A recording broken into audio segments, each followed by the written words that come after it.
Hello dear all, कैसे आप लोग? उम्मीद करते हैं कि अच्छे होंगे, स्वस्थ होंगे, मस्त होंगे और अपनी कामों में व्यस्त होंगे। मेरे साथियों, मैं बता दूं कि जैसा कि आप देख रहे हैं पीछे भी जो है बैकग्राउंड में जो लगा हुआ है आरजीएस, वेलकम टू आरजीएस। यानी ये आरजीएस जो चैनल है, जिस चैनल पे मैं जो है आज से मैं बेसिक जो है इंग्लिश पढ़ाने आया हूँ और जो भी इंग्लिश है सब कुछ मैं इंग्लिश में पढ़ाऊंगा, जैसे स्पोकन, ग्रामर और जो है बुक पार्ट से जो भी कुछ आता है सब कुछ मैं आपको पढ़ाऊंगा। मेरे साथियों, बने रहेंगे हमारे वीडियो के साथ, ठीक है? तो देखते हैं कि इसमें क्या है। देखो, यानी आरजीएस की मैं बात करता हूं तो बहुत दिनों से ये क्लास रुका हुआ था और उस क्लास में मैं जो है इंग्लिश क्लास मैं लेकर के आया हूं। अभी आप लोग जो एग्जाम दिए होंगे और वैसे बच्चे जो एग्जाम दिए हैं अभी 10th का और जो भी बच्चे पास किए, सबसे पहले तो मेरे तरफ से आप सभी को बहुत बहुत बधाई। और आप जो अगले तैयारी के लिए आप जो है रिजल्ट आ चुका है और आप जो अगले तैयारी करना चाहते हैं तो हमारा ऑफलाइन क्लास में भी जो ऑफलाइन क्लास है जो ड्रीम इंग्लिश एकेडमी, उसमें क्लास चलता है, ठीक है? तो क्लास शुरू हो चुकी है, तो आप लोग आकर के जो संपर्क कर सकते हैं। दूसरी क्लास जो है मैं बता दूं कि आरजीएस पे मैं डेली क्लास आपको मैं दूंगा, ठीक है? तो देख रहे हैं कि इसमें देखो वेलकम टू, इसमें जो है सबसे पहले जो बताया गया कि देखो यानी इसमें आरजीएस में आप सभी का जो है बहुत बहुत स्वागत है। देखिए, यानी जो इसमें मैं बता दूं आपको कि कहता है वेलकम टू आरजीएस, यानी इसमें कहता है राइट ग्लोबल स्टडी में आपका स्वागत है। मेरे साथियों, इसमें बने रहेंगे मेरे वीडियो के साथ। जो भी स्टूडेंट है, मैं चाहता हूं कि आप जो है ना मेरे क्लास से पढ़ के अच्छा करें, बहुत बेस्ट करें, ठीक है? तो इसमें बने रहेंगे। देखो, यानी इसका मैं बात करता हूं, जैसे पहले जो इस क्लास में आपको क्या क्या पढ़ाया जाएगा, तो इसमें मैं बता दूं कि देखो यानी इसमें बेसिक इंग्लिश, जो बेसिक ग्रामर पढ़ाया जाएगा, बुक पढ़ाया जाएगा, उसके बाद स्पोकन और उसके बाद जो वर्ड मीनिंग पे भी काम आएगा डियर, वर्ड मीनिंग पे भी मैं जो है काम करूंगा, ठीक है? और बहुत काम आएगा आपको जो है अपने लाइफ में ये वर्ड मीनिंग जो भी मैं बताऊंगा। तो देखिए, शुरुआत करते हैं इंग्लिश का। सबसे पहले जो है इसमें इंग्लिश हम लोग जो आए हैं पढ़ने के लिए, तो मेरे साथियों, मेरे डियर, याद रखें कि इंग्लिश पढ़ने के लिए आए हैं तो सबसे पहले हम लोग जानेंगे कि इंग्लिश क्या है। तो सबसे पहला टॉपिक आता है ये जो है व्हाट इज इंग्लिश। मेरे साथियों, आपको पता होगा कि इंग्लिश क्या है, तो सबसे पहला टॉपिक होता है इंग्लिश जो है व्हाट इज इंग्लिश, इंग्लिश क्या है। तो याद रखेंगे कि इंग्लिश की बात मैं करता हूं ना, तो याद रखना कि जब भी आप इंग्लिश सीखने के लिए आए हो ना, तो याद रखना डियर कि सबसे पहले इसका डिफिनेशन देखते हैं कि डिफिनेशन बस छोटी सी मैं जो है इसमें वीडियो में मैं देखता हूं कि इसमें देखो यानी जो दिया गया, देखो इसमें मैं देखूंगा कि जो इसमें डिफिनेशन इसका होता है ये क्या होता है, ठीक है? तो देखिए, इसमें कहता है पहला जो बताया व्हाट इज इंग्लिश, ये शुरुआत होता है डियर। यहां से मैं बता दूं आपको कि शुरुआत होता है। अगर अभी तक जो है आपने आरजीएस का लाइक और सब्सक्राइब नहीं किया है तो प्लीज आप लोग जो है लाइक भी करेंगे और सब्सक्राइब भी करेंगे, ठीक है? तो इसमें देखिए, यानी इसमें क्या पहला आता है कि इसमें जो मैं बता दूं आपको कि व्हाट इज इंग्लिश, यानी इंग्लिश क्या होता है, अंग्रेजी क्या होता है। तो याद रखेंगे अंग्रेजी क्या होता है, तो इसमें याद रखना कि देखो पहला है इंग्लिश इज ए लैंग्वेज, यानी ये क्या है, यह जो है एक भाषा है। यानी जो है अंग्रेजी जो लैंग्वेज जो मैंने बताया ना, ये क्या है, तो यह एक भाषा है जिसका जो पहला जो है लैंग्वेज का मतलब क्या होता है, याद रखना मेरे भाई, याद रखना ये इंग्लिश लैंग्वेज का जो मतलब होता है मेरे साथियों, तो ये लैंग्वेज का मतलब होता है क्या, भाषा। तो कहता है इंग्लिश इज ए लैंग्वेज, अंग्रेजी एक जो है भाषा है। उसके बाद कहता है English is an international language, यानी अंग्रेजी एक अंतरराष्ट्रीय भाषा है। क्या है, एक अंतरराष्ट्रीय भाषा है जिसको इंटरनेशनल मतलब क्या होता है डियर, याद रखना। तो इंटरनेशनल मतलब होता है अंतरराष्ट्रीय, मेरे शेर याद रखना, इंटरनेशनल मतलब क्या होता है, यानी जो है अंतरराष्ट्रीय, याद रखना। तो English is an international language, यह एक क्या है, तो यह जो है एक अंतरराष्ट्रीय भाषा है। आई होप आप लोग ये बातों को समझ गए होंगे। तीसरा है कि English is a foreign language, यानी इसमें जो क्या होता है कि फॉरेन लैंग्वेज मतलब क्या हुआ, समझते हैं? फॉरेन का मतलब हुआ डियर विदेशी भाषा। क्या हुआ, यानी विदेशी भाषा, जो विदेशी भाषा होता है वो हुआ। उसके बाद जो कहता है कि English is an international language, यानी जो which is spoken in all over the world, यानी ये बताया कि अंग्रेजी एक अंतरराष्ट्रीय भाषा है जिसका प्रयोग पूरे विश्व में किया जाता है, पूरे वर्ल्ड में किया जाता है, ठीक है? उसके बाद अगला जो डिफिनेशन है डियर देखो, और लास्ट डिफिनेशन है, जैसे कहता है English is a global language, यानी ग्लोबल मतलब क्या हुआ, यानी ग्लोबल मतलब हुआ वैश्विक भाषा। क्या हुआ, यानी वैश्विक भाषा। देखो याद रखना कि इसमें जो है मैं बताया कि ग्लोबल लैंग्वेज, इसका मतलब क्या हुआ, वैश्विक भाषा। आई होप आप समझ गए होंगे कि इंग्लिश क्या होता है, ठीक है? तो बहुत अच्छे से आप लोग समझ गए होंगे कि अंग्रेजी क्या होता है। ये 5 डिफिनेशन जो मैंने बताया, 5 डिफिनेशन मैंने बताया, ये इंग्लिश को लेकर के मैंने बताया कि शुरुआत की है ना इंग्लिश से, तो डियर इंग्लिश का जो है मैं डिफिनेशन बताया बताया हूं, जो आप इतने तरीका से जो है ना आप अंग्रेजी का डिफिनेशन बोल सकते हैं या दे सकते हैं, ठीक है। तो याद रखना कि इतने तरीका से जो है आप दे सकते हैं। चलिए मैं देखता हूं अगर इसका जो जनक, अब देखते हैं कि जब इंग्लिश की बात की है ना तो इंग्लिश का जनक कौन है, किस प्रकार से बताया गया, ठीक है, ये चीज को मुझे जानना बेहद जरूरी है। देखो अगला जो दिया गया है, कहता है इंग्लिश का जो जनक है ये कौन है डियर। तो देखो यानी इसमें मैंने बताया क्या, who is father of English, यानी who is father of English, English का पिता जो है ना यानी कौन है। तो इंग्लिश का पिता की बात करते हैं, मतलब इंग्लिश का जनक किसे माना गया, किस व्यक्ति को माना गया। तो देखिए मैं यहां देखता हूं, देखो यानी कहता है कि अलग अलग क्षेत्रों में जो है ना डियर, जैसे ग्रामर का जनक अलग माना गया, उसके बाद जो है ड्रामा का जनक अलग माना गया, या तो इसमें जो है लिटरेचर क्षेत्र का जनक अलग माना गया इंग्लिश में, ठीक है। तो याद रखना कि इसमें देखो कहता है who is father of English, मेरे साथियों मेरे डियर याद रखना कि इसमें फादर ऑफ इंग्लिश किसे माना गया है। तो याद रखना कि इसका जो है जेफरी चौसर को माना गया, किसको, जेफरी चौसर को माना गया है, याद रखना। अब ये किस क्षेत्र में माना गया है, तो याद रखना लिटरेचर, लिटरेचर मतलब होता है साहित्य डियर। ये जेफरी चौसर जो है ना यही है, देख लीजिए, यानी ये जेफरी चौसर का जो ये फोटो है, जिनका जन्म जो हुआ था ना वो लंदन में हुआ था, याद रखना ये लंदन का सीन है, ये जो देख रहे हैं आप है ना किसका, यानी लंदन का सीन आप देख रहे हैं, जो लंदन में इस शहर में इनका जो है जन्म हुआ था, जिनका नाम है जेफरी चौसर, ठीक है। अब यहाँ जो कहता है जेफरी चौसर का जो जन्म हुआ था वो कब हुआ था, तो 1343 में हुआ था, यानी 1343 में जो इनका क्या हुआ था, यानी जन्म हुआ था। और याद रखना कि डेथ जो इनका हो गया था ना ये 25 अक्टूबर कब 1400 जो है ईस्वी को जो है ना इनका क्या हो गया था, इनका जो देहांत हो गया था डियर। आई होप आप समझ गए होंगे कि इंग्लिश का पिता, एक बार बोलेंगे आप लोग जो है अगर इंग्लिश का पिता पूछे तो कौन होगा, जेफरी चौसर किस क्षेत्र में, तो साहित्य लिटरेचर के क्षेत्र में होगा। बाकी बात जो कहता है इसमें बॉर्न जो है 1343 में हुआ था और डेथ जो हुआ था 25 अक्टूबर 1400 ईस्वी को जो इनका डेथ हो गया था। आई होप आप इसके बारे में समझ गए होंगे। अगला जो है इसमें जो दिया गया, देखो यानी अगला जो दिया गया वो क्या दिया गया, तो देखिए कहता है who is father of English grammar, यानी इंग्लिश ग्रामर का पिता किसे माना गया है। तो मेरे डियर मेरे साथियों याद रखेंगे लैंडली है ना मौर्य को जो है ना, ये जो है ये लैंडली मौर्य जो है ना यही व्यक्ति है डियर, ठीक है, याद रखना। तो यही व्यक्ति है जिनका जो है कहता है इसमें लैंडली है ना मौर्य को जो है जन्म हुआ था वो कब, यानी 1745 में हुआ था और 1826 में इनका देहांत हो गया था, ठीक है। इनका जो मृत्यु हो गया था कब, जो है 1826 में। और इसका जो याद रखना ये जो लैंडली है ना मौर्य का जो नाम आता है वो किस क्षेत्र का जो पिता माना गया, तो ये ग्रामर क्षेत्र का पिता माना गया, ठीक है। ग्रामर का जो फादर ऑफ जो ग्रामर अगर पूछे कौन है तो याद रखेंगे इस व्यक्ति का नाम है लैंडली है ना मौर्य, ठीक है। क्या नाम है, लैंडली मौर्य, याद रखेंगे।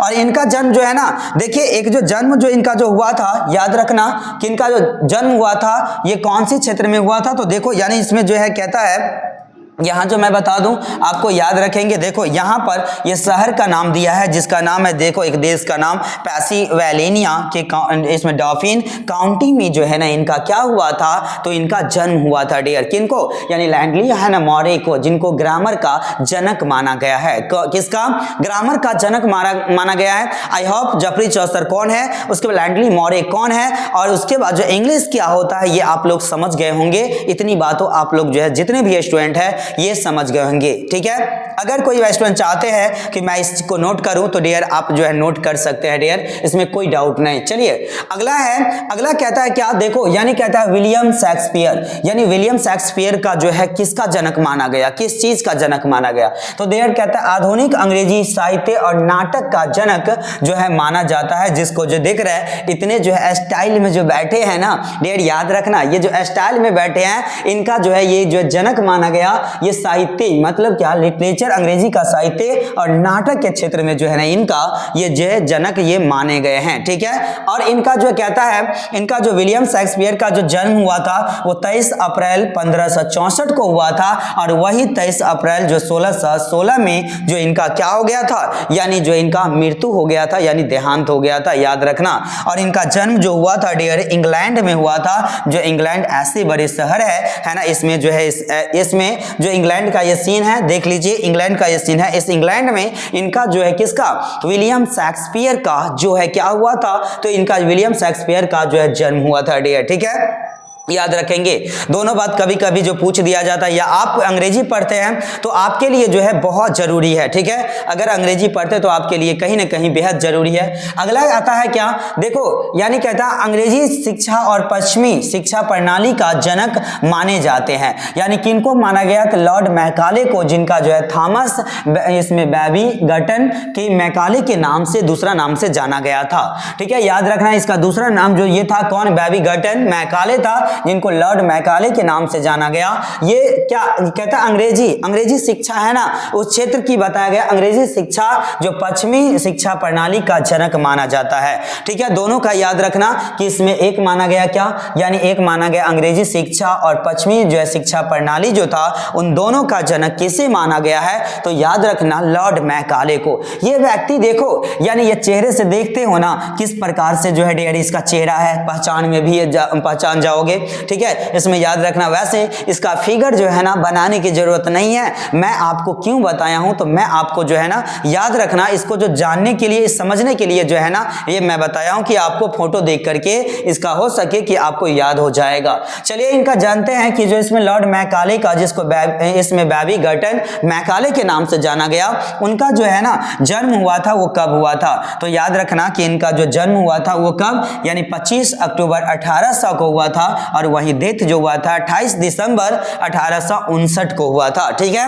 याद रखना कि इसमें जो है 18 कब हुआ था, तो इसका मृत्यु जो हुआ था 28 दिसंबर 1859 को। और इनका भी देखिए इंग्लैंड का जो, इंग्लैंड में ही इनका भी जन्म हुआ था, ठीक है। इसमें याद रखना कि लॉर्ड मैकाले का जो जन्म हुआ था वो कहाँ हुआ था, तो ये भी जन्म जो है इसका जो जन्म हुआ था इंग्लैंड में ही। याद रखना इंग्लैंड ऐसे शहर है जो कि मैंने वहां पे दूसरे फोटो रखा था और यहाँ पे मैं दूसरे फोटो रखा हूं। याद रखना कि इस चीज का अगर आपको जो है ना, अगर ये पूछा जाए कि फादर ऑफ इंग्लिश का जनक कौन है, तो आप इस तरह से बताएंगे कि देखिए यानी जो है पश्चिमी शिक्षा पर अंग्रेजी प्रणाली का जो अलग जनक माना गया, जेफरी चौसर को जो है क्या लिटरेचर के क्षेत्र में माना गया, लैंडली मॉरे को जो माना गया ग्रामर के क्षेत्र में माना गया, ठीक है। अलग अलग विलियम शेक्सपियर नाटक और जो है इसमें साहित्य का जनक माना गया, दोनों का सभी याद रखेंगे डियर। और इनका कभी कभी जो है ना ये भी होता है कि इनका डेट ऑफ बर्थ को लेकर के चर्चा आता है, तो याद रखेंगे, ठीक है। अगर आपसे पूछा जाए तो याद रखोगे जो इसमें।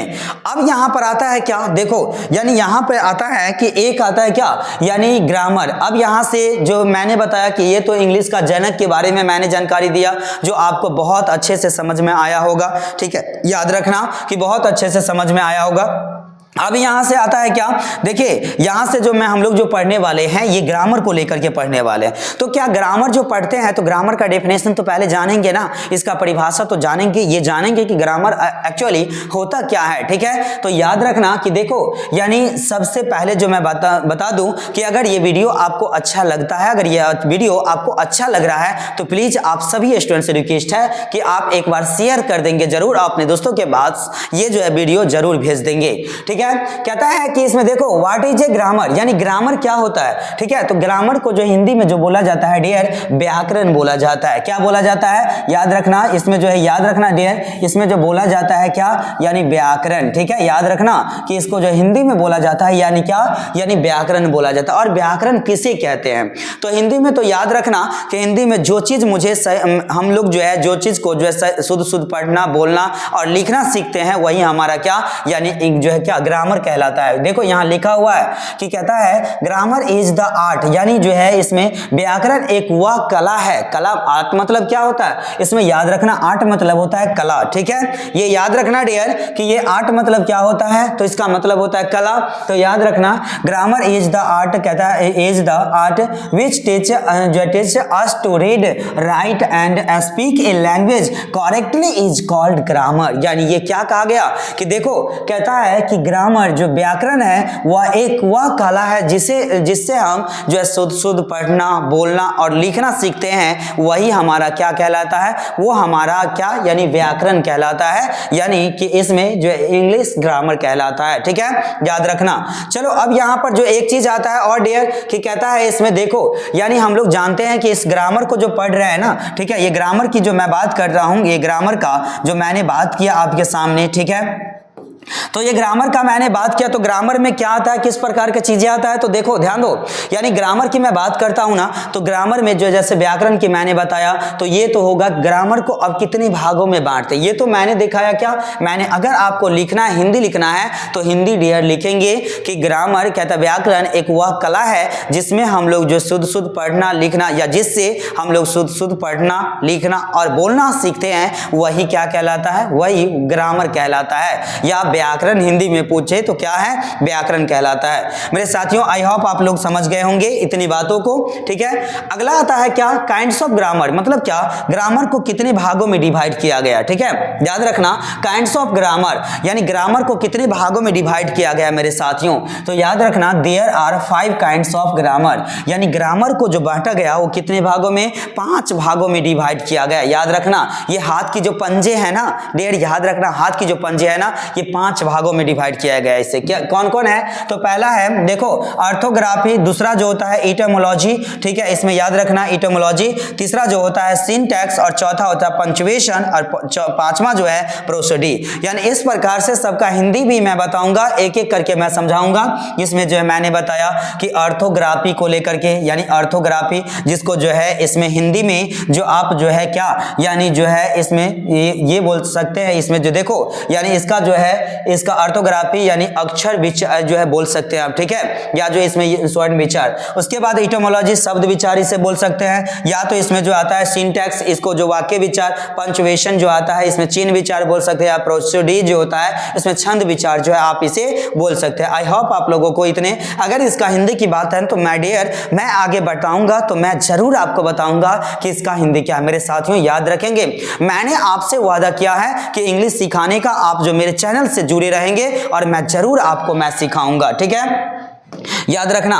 तो देखिए इस यहां पर जो मैंने बताया, अब यहां जो आता है डियर क्या समझते हो, यहां जो पहला मैंने क्या बताया था कि मैंने बताया कि इसको जो है ना अगर हिंदी में अगर इसको आप लिखना चाहते हैं तो आप जो लिखेंगे अक्षर विचार, ठीक है, याद रखने, या स्वर्ण विचार लिखेंगे। इसमें याद रखना कि जो इसमें स्वर्ण है ना, स्वर्ण विचार आप लिख सकते हैं, ठीक है, याद रखेंगे, जिसमें हम जो है किस चीज के बारे में पढ़ेंगे ये आपको पता चल जाएगा, ठीक है।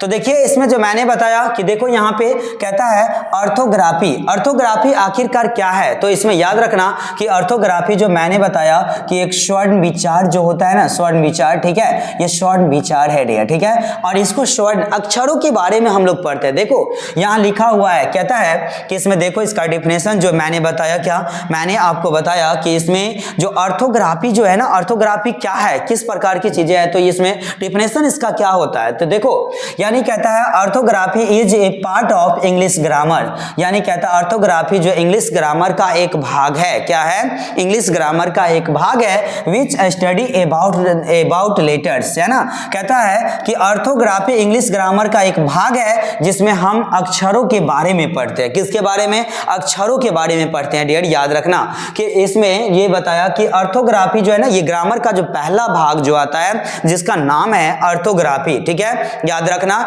जिसका नाम है ऑर्थोग्राफी, और इसमें ऑर्थोग्राफी जो है इंग्लिश ग्रामर का एक भाग है जिसमें अक्षरों के बारे में क्या करते हैं हम लोग पढ़ते हैं, ठीक है, अक्षरों के बारे में, जैसे ए हो गया, बी हो गया, सी हो गया, डी हो गया, ऐसे करते करते कहां तक, यानी जेड तक आ जाएगा। तो इस चीज के बारे में जो हम लोग पढ़ते हैं ना उसे हम क्या बोलते हैं, तो उसे हम जो है ना ऑर्थोग्राफी बोलते हैं, ठीक है, याद रखना डियर, ठीक है। आई होप आप लोगों को इतनी बातों जो है बहुत अच्छा लगा होगा। आज की क्लास में डियर यहीं तक जो है ये रहेगा, क्योंकि इसमें देखो यानी मैं बता दूं कि इस प्रकार से आज जो मुझे शुरुआत करना था, लेकिन ये वीडियो जो है ना आपको रेगुलर मिलेगा, डेली बेसिस मिलेगा, ठीक है, या तो वो लाइव क्लास हो या तो इसमें जो मैं बता दूं कि या तो वीडियो प्रोसेस हो, ठीक है, दोनों आपको जो है रेगुलर मिलेगा, डेली मिलेगा। अगर आपको लाइव मिलता है तो डियर 6:30 बजे आपको शाम में जो है लाइव मिलेगा, ठीक है। जब तक के लिए आप लोग जो है बने रहेंगे, ठीक है, वीडियो के साथ पूरा वीडियो जरूर देखेंगे डियर, और अपने दोस्तों के साथ शेयर जरूर करेंगे। चलिए तो इस वीडियो के साथ जो है मैं नेक्स्ट क्लास में मिलूंगा, तब तक के लिए जय हिंद, जय भारत।